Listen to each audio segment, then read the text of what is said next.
Iyota. Ang bagong recruit pala ni Risa Tanas yung naghahamon debate kay VP Sara.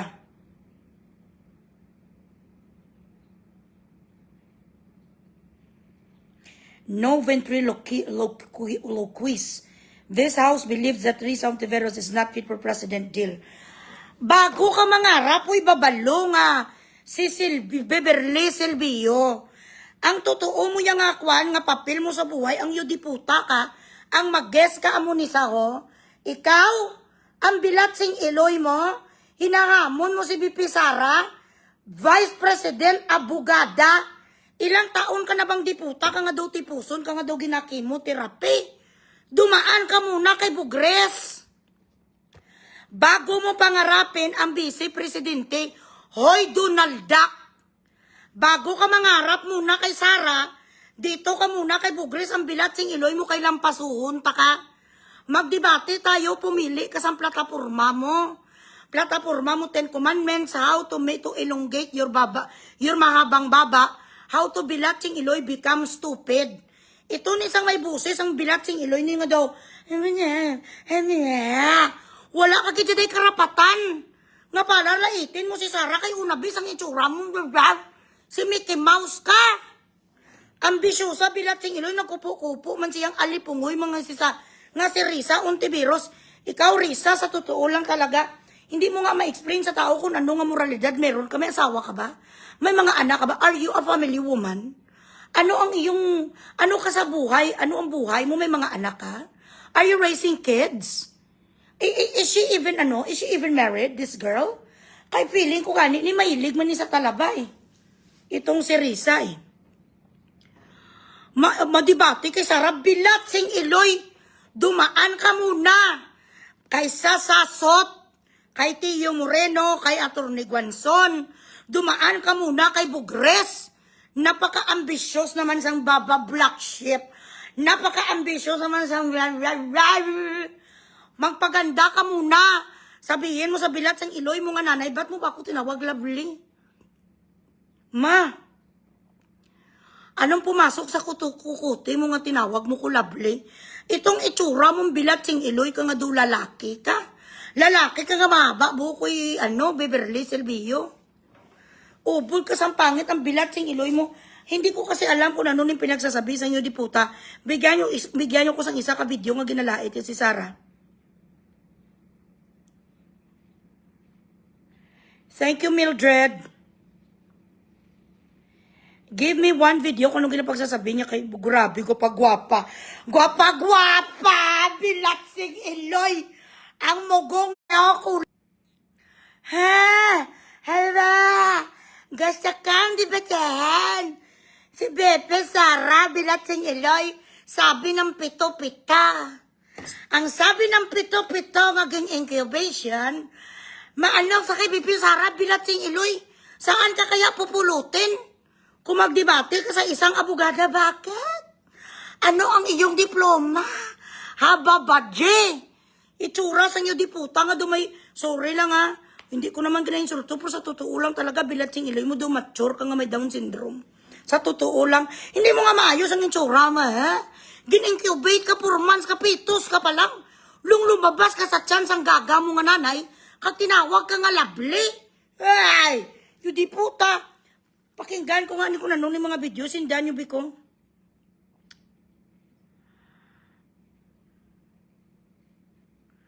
Wala pulos. Padala-dala ka sa akin diputas ang mga ganito. Hide my identity, yot. Send me isa sang video yung nga may ginasalita sa because I never heard any of her video.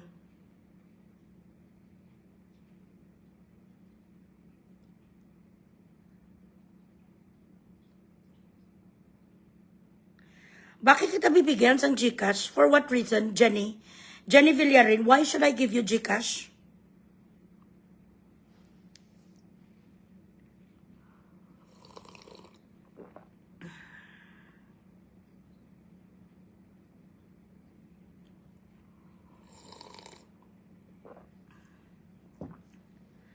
Hindi ako namimigay ng GCash. Kung nasabugan kayo sa mga asos ang kanlaon, pumunta kayo dyan sa mayor nyo, kag vice mayor. Bakit sa akin ka pumupunta? Binoto mo ba ako? Ako ba ang kumukuha sang taxes ng sambayanang Pilipino? Ano ang promisa sa inyo sa mga mayor nyo kag hindi ka magtagalog sa akon kay Ilonggo ka? Dayaw-dayawon mo ko ang ganda ng boses mo, ang ganda ng ganito po sa ending, magingay ka sa akin. No, hindi tayo close. Doon ka pumunta kay kay Mayor Maymay, sang kanlaon, sa kanya ka humingi, sa pamili mo gamot, wag sa akin. Akala nila siguro kung sabihan nila ako magandang boses kag lahat, best friend na kami, hindi madamot ko sa mga tamad na katulad nyo. Send me guys, isang video ni isang alpot nga babalo.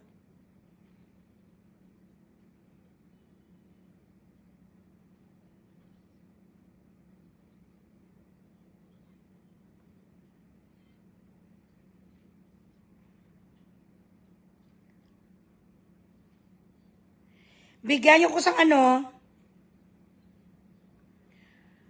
Ay, grabe naman. Thank you so much.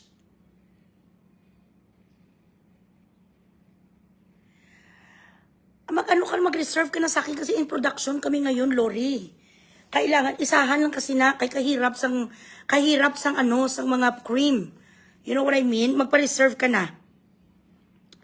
Video, please.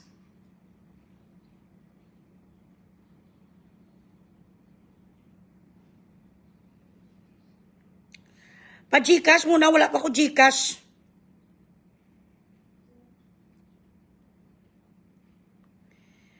Share the live, share the live. Tantan, hello. Hi, Mami Roslyn.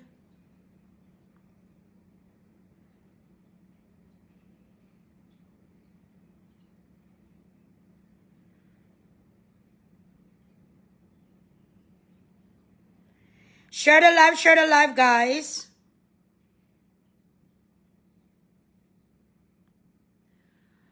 Ay, ang bot na lang. Taga, yung kubig I'm trying to look for her, any video.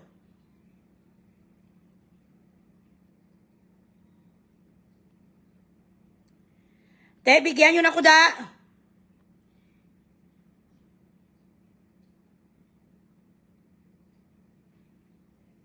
Share the live, share the live. Okay, pakinggan ko sandali.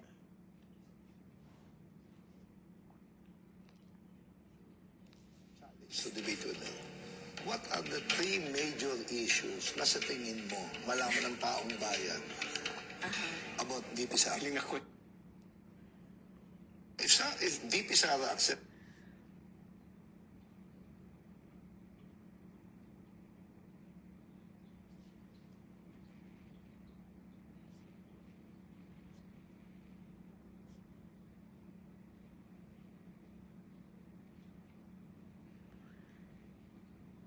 Pasalamat kayo kay wala ako sa Pilipinas ngayon.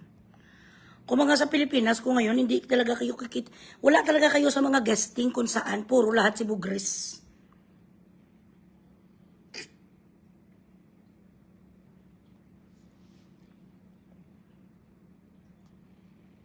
Sara accepts your challenge to debate with them, what are the three major issues na sa tingin mo malaman ng taong bayan?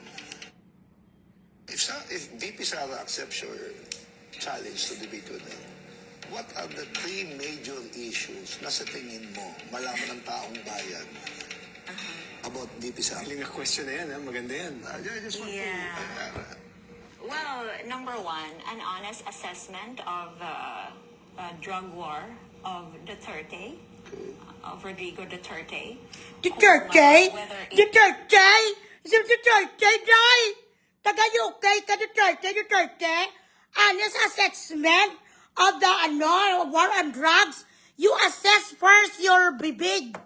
You assess first your sagang before you try to assess the drug war in the Philippines, before you try to request the Duterte about the war on drugs, you first assess how the fuck did you look like Mickey Mouse.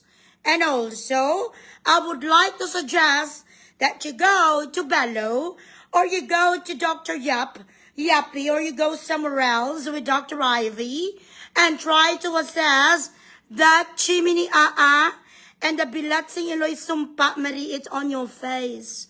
You better make sure that if you want to have a debate with our vice president, you got to make sure that she's not going to be distracted with all those designs and decorations on your fucking face.